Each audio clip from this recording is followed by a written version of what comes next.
So welcome direct to indirect speech ல WH question type பார்க்க போறோம். இது ஏன் WH question type interactive type அப்படி நம்ம சொல்றோம். What can I do for you? The headmaster asked the boy. இந்த sentence முன்னாடியே வரும். The headmaster asked the boy, comma inverted comma, what can I do for you? இங்க லாஸ்ட்ல question mark இருக்கு. இங்க ஃபர்ஸ்ட்ல W இல்ல H வந்தா லெட்டர் வந்தா அதுதான் WH கொஸ்டின் மார்க் வரதுனால WH கொஸ்டின் டைப் அப்படின்னு நம்ம சொல்றோம். ஸோ அந்த மாதிரி WH கொஸ்டின் டைப் வந்தா கன்ஜெக்ஷன் வேர்டு வராது. ஸோ இது எப்போவுமே ஃபர்ஸ்ட்ல வந்துடும் இல்லையா. த ஹெட்மாஸ்டர் கொஸ்டின்ஸில் சில கொஸ்டின் செட்டுன்னு இருக்கும். இங்கே அதை நம்ம ஆஸ்க்டுன்னு மாற்றுவோம். இங்கே ஆஸ்க்டுன்னு கொடுத்துருக்கிறதுனால த ஹெட்மாஸ்டர் ஆஸ்க்டு த பாய் அப்படியே எழுதலாம். கன்ஜெக்ஷன் வேர்டு எதுவுமே கிடையாது WH கொஸ்டின் டைப்பில். What can I do for you, can வந்து குட்டா மாறுது.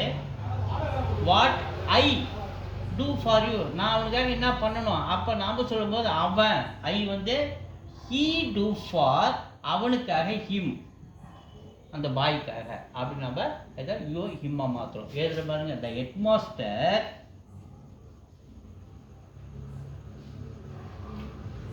ஆஸ்க்டு த பாய், பாய் கிட்ட கேட்கிறார் என்னன்னு. வாட்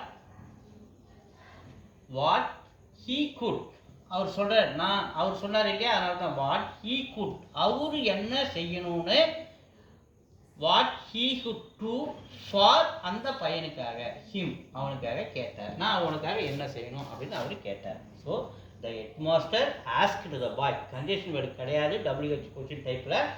இந்த வாட் ஹீ வந்து ஐ வந்து ஹீயா மாறிடுது, கேன் வந்து குட்டா மாறிடுது, யூ வந்து ஹிம்மா மாறிடுது. ஏன்னு சொல்லிட்டு நான் ரீசன் சொல்லிட்டேன். What he could do for him, அவனுக்காக அவர் என்ன செய்யணும்னு கேட்டார். That headmaster asked the boy what he could do for him. Direct வந்து இன்டைரக்ட் ஸ்பீச்சாக நம்ம மாற்றிட்டோம். தேங்க்யூ.